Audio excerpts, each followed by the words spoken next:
Hey, I'm Sam from Biking for Change, and I'm here today with Chris in Hong Kong.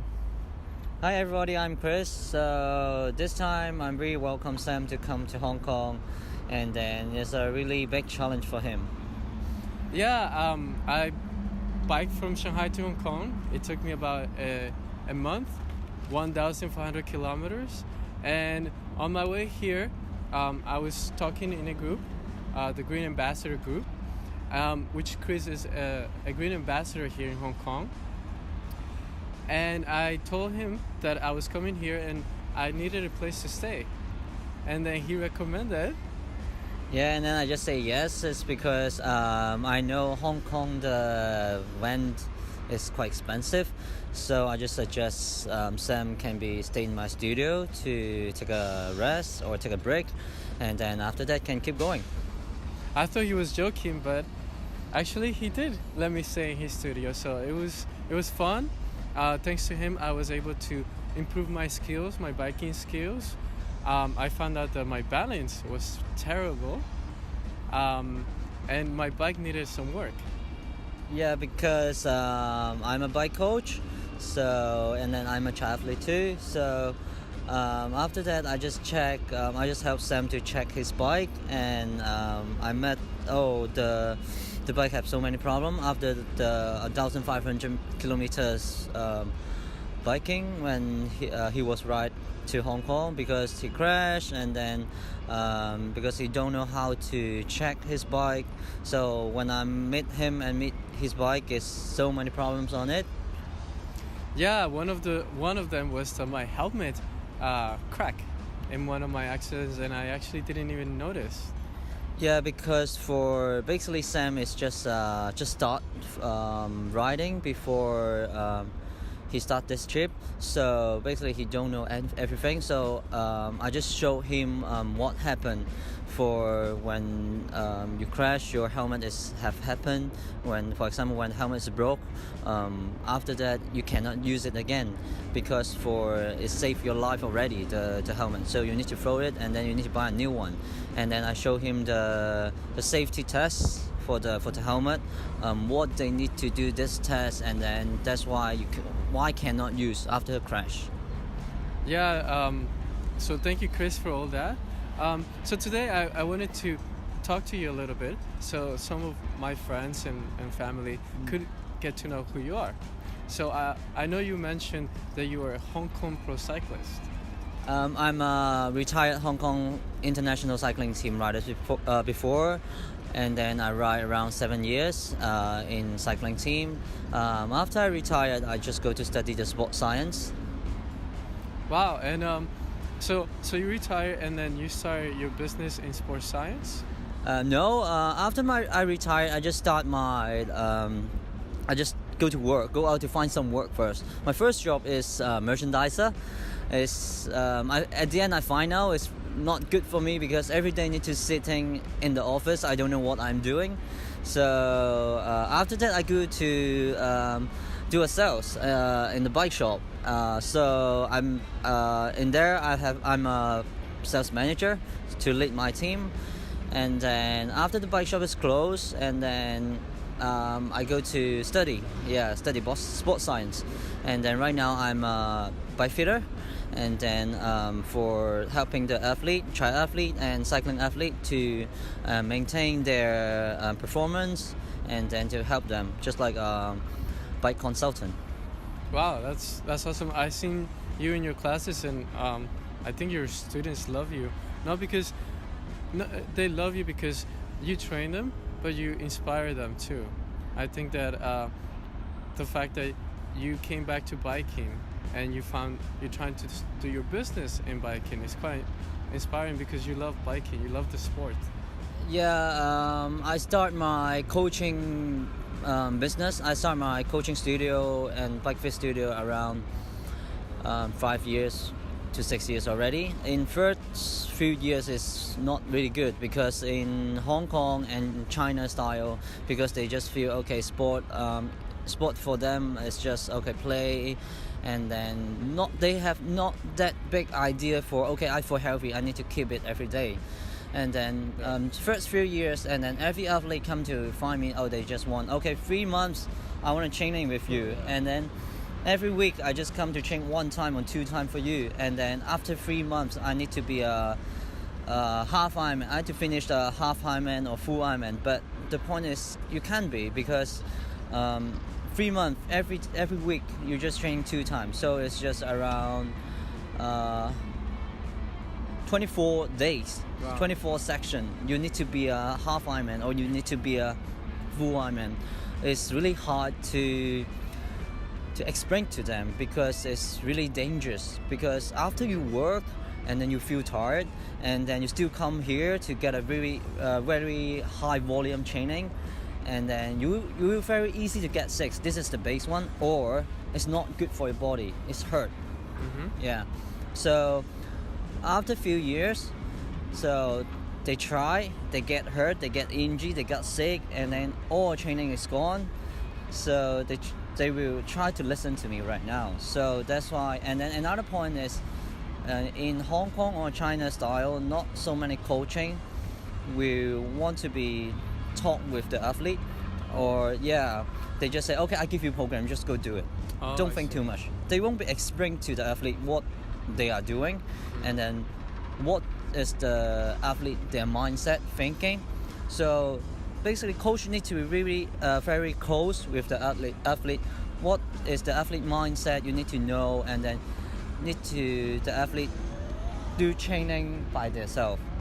So so that's why what I'm doing right now is all the athletes will training by themselves, and then if they need me to help, I will go help, and then I will explain to them what they need. And like I mentioned, I could see that your students love you, and I guess the part that you try to understand them and their lifestyle and what they want to accomplish, and the fact that it seems like you actually care about your students more than anything.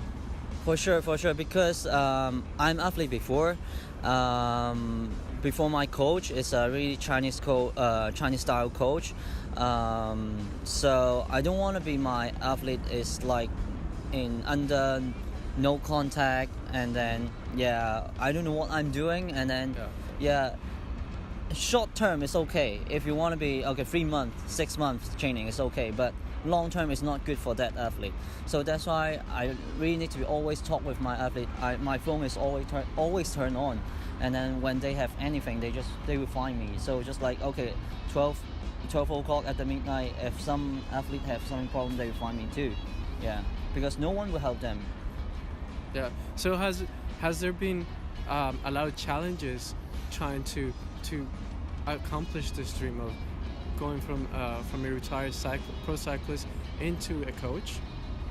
For sure. Because for my face, my age, because so many people will see, it's like that. Okay, you are. Sometimes when people meet me, they would just feel it.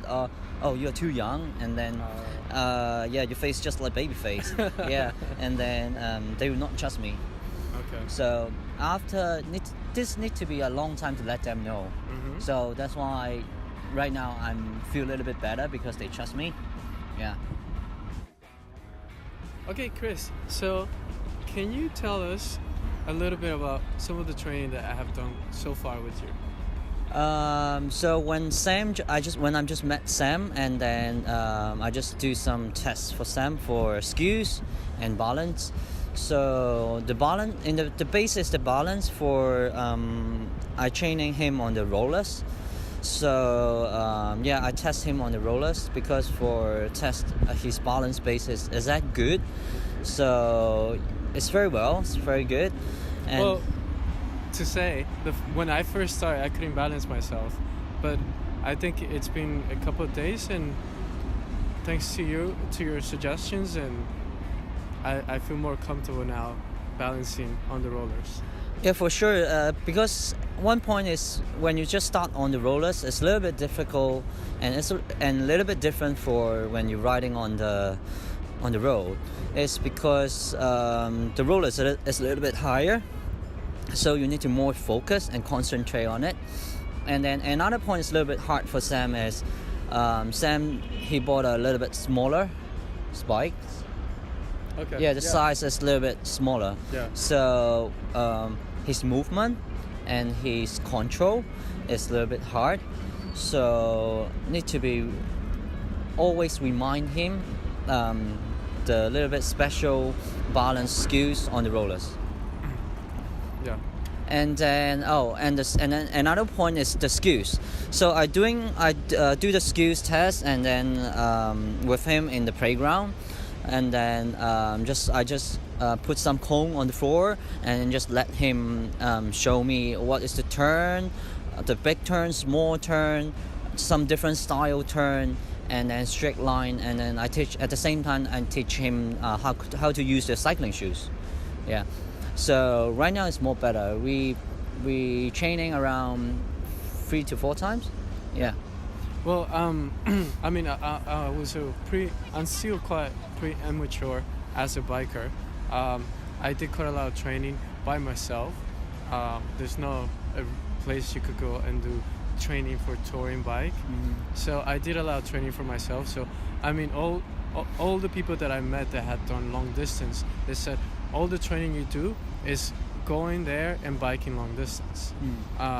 Because if you start training with a road bike or mountain bike, you know, the feeling is different. You have to get used to carrying the bags. You have to get used to, you know, your body spending so much time on the road. But I think what you have shown me and the skills that we have practiced have helped me to notice that, you know, obviously my balance is terrible. And maybe that's why on the first day I fell 4 or 5 times. So hopefully with this, it's going to improve. And the shoes, which was something I hadn't tried before, and I thought was probably not a good idea to do it before I started, because I didn't have enough time, and didn't really have a coach to show me how to use them. But now I feel more comfortable using them, and I do see that it's quite more efficient using them and biking. Yeah, it's quite important because you are riding a long distance. So each small point we really need to be focused on it, because each small point after the long distance will be changed to a big point. Yeah. Every problem will be coming out. So we need to help you to fix it. Yeah. So do you have any advice for people that are doing touring bike, or people that are just bikers, amateur bikers in general, that don't really have a coach, because, you know, coaches are quite expensive nowadays? So if you have any suggestions that you could give to the audience? Yeah, basically I would suggest when every rider, when you guys want to start biking, before you just find a place or a flat road to practice more. How to get on your bike? Just start or get off your bike and then do some turn. You need to make your balance more smooth first, and then you go out, and then you can go out to ride. It's because of you don't know what happened incoming. So when you're riding on the road, so it's quite dangerous, because especially in Hong Kong or in the big city or in downtown, because a lot of people, a lot of cars on the road, so it's quite dangerous. So you don't know when the dangers will coming. So that's why I would suggest you can practice something by yourself, or you can find some bike skills training videos on the YouTube. I'm quite sure have some bike coach or some YouTube channel, the bike channel, they will teach you how to training some skills by yourself, and then you just training this by yourself first, and then you can go out. And then for the touring biking athlete, so just like Sam, I would suggest is when you put the stuff on the bike, so you need to balance it. Yeah, you can't be put all the heavy things on the left side and then more light thing on the right side. It's because of when you're riding, if you always go to the heavy weight, for example, okay, all the heavy thing on the left side. If you're always biking, a long distance biking, you always go to the left side. So your left side the muscle will tight, and then so after a few days or after 1 week, you will very easy to get injury. Yeah.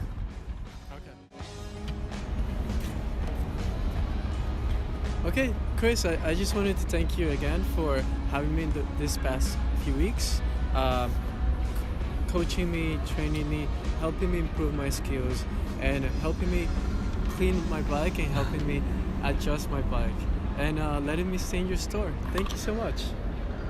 It's my pleasure. You're welcome.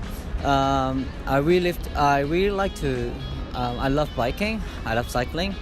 I really love to share my experience to everybody. So hope your trip all the best in coming.